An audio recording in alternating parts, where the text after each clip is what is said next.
You ask Tiger to solve. This deals with linear equations with one unknown. The final result is w equals -5. Let's solve it step by step. Group all w terms on the left side of the equation. Subtract 3w from both sides. Group like terms. Simplify the arithmetic. Group like terms. Simplify the arithmetic. Group all constants on the right side of the equation. Subtract 5 from both sides. Simplify the arithmetic.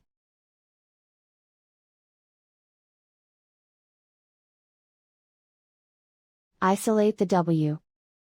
Divide both sides by 4. Simplify the fraction.